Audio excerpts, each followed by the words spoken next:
Good evening. Well, tonight we are looking at effective communication. And I've written this session so that you can understand more about what will make your communication more effective, sharing some really easy practical tips that can help you to practice new ways of doing it. Now, if you're new here, I'm Nichola McLeod. I'm a coach, a mentor, and a team builder, and I love supporting people to reach their full potential. I've had 25 years' experience in business as a senior executive in the corporate world, also as a self employed entrepreneur. So let's kick off. Question for you, right? Have you ever explained something absolutely perfectly only for somebody to completely misinterpret you? Or felt unheard when you know that you said everything right? I'll let you into a secret. It's not your fault. It's just a sign that the communication loop is broken. We think that communication is about words, but really it's about connection. And most of the time, what we mean to say isn't what's actually heard. Because people don't really respond to what you say. They respond to how you make them feel. And that's why some of effective communication is a psychology game. It's not a word game. And in this session, I'm hoping that we can unpack some simple, really quite powerful tools to make sure that your message lands the way that you intend. Whether you're chatting with customers, team members, family, or friends, the session is all about improving that link between what we say and what actually lands. I'm going to try and keep it really real, super practical, and actually useful. So, first off, I wanted to have a look at some key principles, and I've written them all out here, but we are going to look at them one in turn. These 7 principles, I want you to think of them as our warm up to effective communication, because this is the foundation that you need to get sorted before you kind of move on to anything else, okay? And these you might already know, and some of them you might not. Let's just go through them. So, receiving versus transmitting, first of all, and I'm sure you've all heard the saying before about having 2 ears and 1 mouth for a reason. But I just wanted to stress here that communication is so much more than you transmitting a message. You listening is where the real influence actually starts. If you're looking to communicate something, you honestly need to spend more time listening and less time talking. Here's a hint, a tip for you. Try using the phrase, tell me more about that, whatever it is that you happen to be talking about. It's a great go-to phrase to get people to start talking. It's going to keep the conversation focused on them, not on you. Tell me more about that. Gives you a chance to listen to what that person is thinking and feeling about something to help you with that conversation, okay? Here's the second one, message versus meaning. I think this is quite an uncomplicated sentence I've got on this slide. We talk later. Yet, how many different ways could this be interpreted? One person might think that you're upset, as in, what have I done wrong? She's going to talk to me later. Another person might be really excited to get some one-on-one time with you later. Communication really isn't about picking the right words. It's about what people perceive them to mean. If you start to understand this, then it'll help you to listen more You're going to get bored of me saying, listen, by the end of this session, I'll tell you. Knowing your audience, part of the reason that you want to spend that time listening and observing is that so you can understand a little bit more about audience's communication style. As the audience, I basically mean the person that you're talking to, and that could be something to do with customer, it could be a team member, it could be a friend, it could be a family member. They're your audience, okay? You want to speak their language. You're going to want to mirror the other person's pace and tone, just how you are based on their personality. Let me give you an example of what I mean by this. When I'm calling leads and they're people that I don't really know, I start the call with the same friendly, happy, upbeat tone. But I'm listening really, really carefully to how they respond. Are they loud and confident? Are they shy and quiet? Do they sound a bit nervous? Are they a bit anxious? Are they a bit cautious? I'm going to adapt my style really quickly to mirror theirs. Another example, I've got lots of different team members with lots of different styles, and one of them is hugely detail orientated. I say that they always want to know the ins and outs of a duck's arse before they're going to get comfortable with something. So I always make sure that I'm ready to give that level of detail and information and check in several times before moving on. They've got everything they need to feel comfortable. Of course, I've also got team members that like the bigger picture, that aren't interested in any of the details. So I adapt not to bombard them with the details, just giving them summary information. This is all about adjusting your communication style to fit with theirs. The next one is power of questions. And we're talking about the difference between asking and telling here. So we've already said, I know, listen more. And a question really is the best way to make this happen. They need to be open and not closed questions if you're going to get valuable information. So just in case you don't know the difference between the two, an example of a closed question is, would you like the product? For most people, you're going to get a yes or no answer. And that's how you know it's a closed question. If you can answer really easily with a yes or no, it's not really going to give you that much back. An open question would be something like, what did you like most about the product? It's more likely to give you a deeper answer that you can probably follow up with another question much more naturally. Open questions tend to start with the words what, why, where, how, or who. It's a super powerful technique for getting much more out of the person that you're trying to communicate with. Why is it that you feel that way? I can tell you so much more. The psychology of listening. Now, people listen through their own filters that you can't change.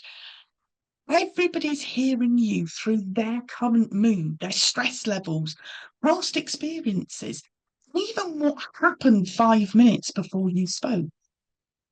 It's why it's so important not to jump in with your agenda, but just take a moment to ask something simple like, how's your day going? You'll be amazed at the difference it makes to the other person. Just being able to ground themselves. And also be okay if you find out through listening that you realise now is really not a good time for what you were going to chat about. Now, this is one of my favourite ones. Oh, God, it has to be.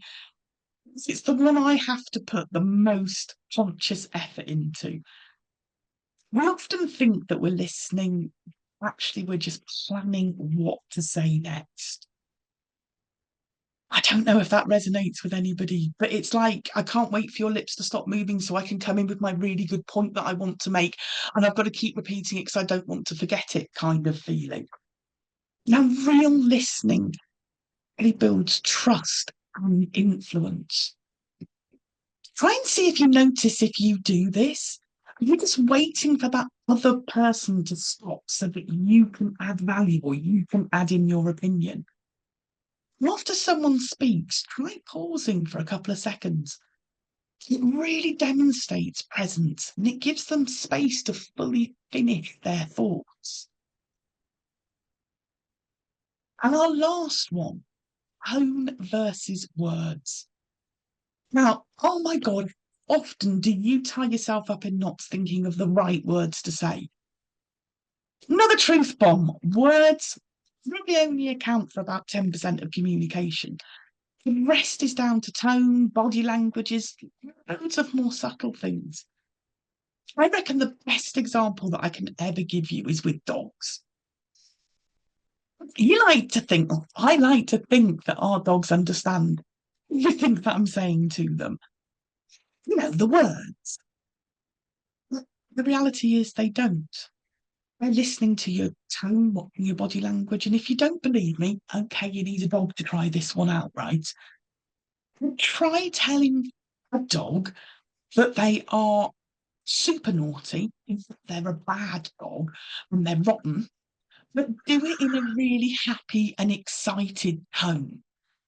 So do it in a tone of voice that's like, "You're such a naughty boy," that type of thing. And it will prove to you instantly as they start wagging their tails and getting excited that they are only interested in the tone of your voice. So, thinking about being present in that conversation and thinking about your tone and how you're coming across is going to make a massive difference. So, as always, I'm going to move on. Now we've done a little bit of theory, I want to share some really practical tools that can help you to be more effective at communicating. So, let's have a look at what we've got first. The so what filter. Right. What's that all about? I like this picture, make me laugh. Before you speak, try asking yourself, so what? Why should they care? This is about shifting your mindset that keeps the message grounded in the relevance to the person that you're talking to. I've said it already, we often lead with our agenda, with what we want to say, but people tune in when it's clear that what we're saying actually matters to them. So let's have an example with a team member. Here's two different ways of saying exactly the same thing. Here's a new tracking sheet we've got for sales goals. Okay. Instead, this new tracker makes it easier for you to see your progress day to day. You can spot what's working without wasting time. Can you see how it's gone from me dumping another piece of work onto somebody to me explaining that this is a useful tool that's going to save somebody some time? I'll give you an example with a customer as well, just so that you can see the different ways that it works. So instead of saying this product has this new fandangled ingredient that I probably can't pronounce, try saying this ingredient is what helps your skin feel smoother by the next morning. Again, can you see the difference of just being able to think like, what's actually in it for this person? This technique, the so what filter, helps you to remember to bridge that gap between what your message is and what's actually going to motivate the person that you're talking to. It works beautifully in sales, in leadership, and even content creation. So, our second one, echoing keywords. And this is about mirroring a few of the person's own words to them. It's a tiny little habit that can really help people feel seen, heard, and even understood. It kind of helps you to deepen that connection a little bit quicker because people trust people who get them. I mean, don't we all really? So if you've got, let's say, a team member that's saying, I'm just feeling overwhelmed right now, you can say back to them, yeah, that sense of being overwhelmed. Tell me more about where that's showing up. So I'm using the exact same word that they used. With a customer, I tried so many skincare products that didn't work. Sounds like there's a lot of frustration finding something that actually delivers for you. I think another example that I use nearly every day when I'm contacting leads is whatever terminology they choose to use, I will pick up and use that terminology.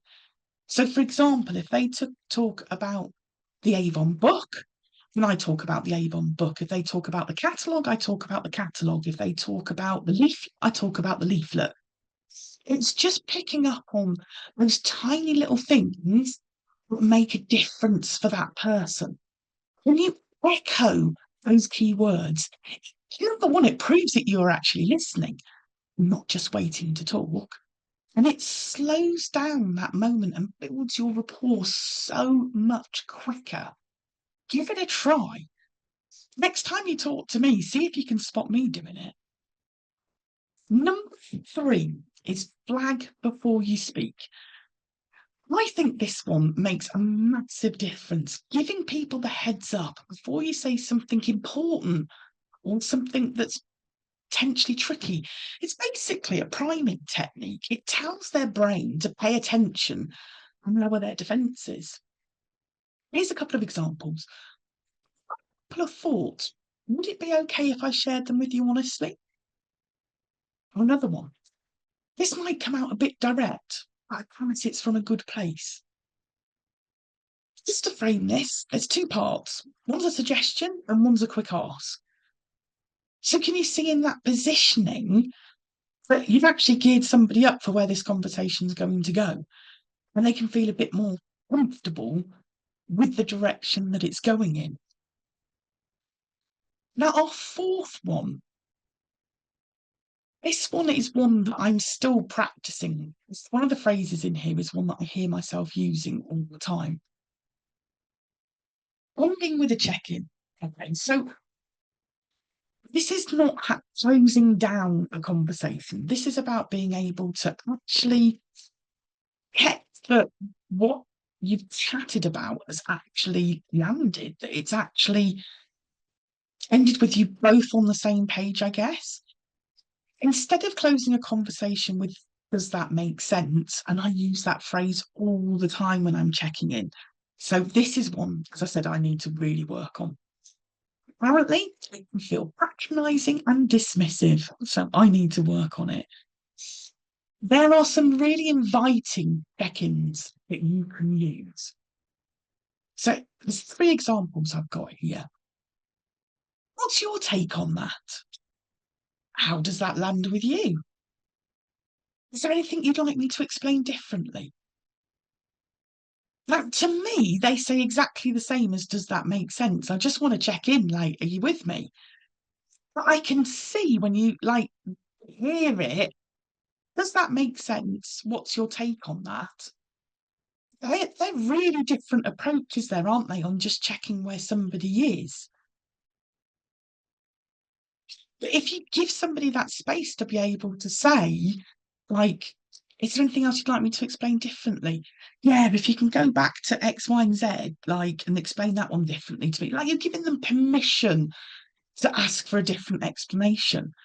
And it works so well because it's a signal collaboration rather than control. Does that make sense? More controlling. It opens things up more honestly for questions and collaboration without making somebody feel on the spot or make them feel less than. It's really useful to use this if you're doing a piece of training, if you're onboarding, or you've got a customer conversation or partners planning. Our fifth and final one is name that emotion. When in doubt, stick a label on what you think the other person might be feeling. This is a huge validation technique that really can de-escalate tension and builds instant trust. And I've used this one a lot because people relax when they feel emotionally understood. I'll give you some examples of what this could sound like. Sounds like you might be feeling a bit stuck, is that right? Or I get the sense you're not sure what the next step is that fair to say?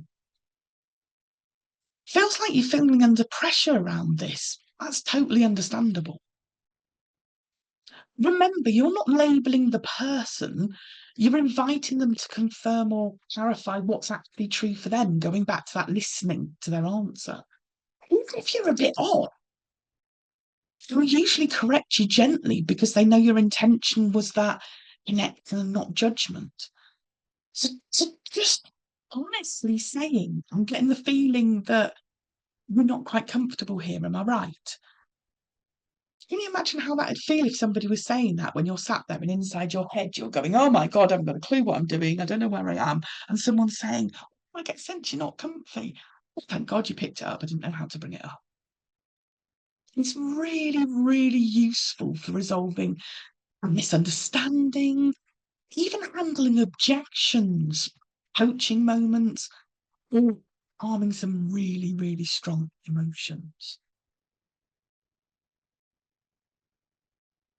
Trust me, when you start using these really small shifts from echoing keywords to asking better questions, checking in instead of closing down, the impact is absolutely huge. People start to feel heard, understood, and safe. And that's when communication actually lands. My top tip would be to practice this on your partner. Anyone who asks Andy will say, I've always practiced everything on him. And he's like, God, I can tell you've been learning something new. Because it's a safe space for me to get it wrong and look like an idiot. Because he already knows I'm an idiot, you see. It's really good fun to practice with somebody that you really, really trust. But then it becomes a bit more natural when you're trying it in like a real life situation. I would want you to remember that effective communication isn't just about saying the right words. In fact, it's got so little to do with that. It is about understanding and connecting, making sure what you're saying lands exactly where it should. And when you're a master at that, you're not just talking, you're building a relationship that lasts.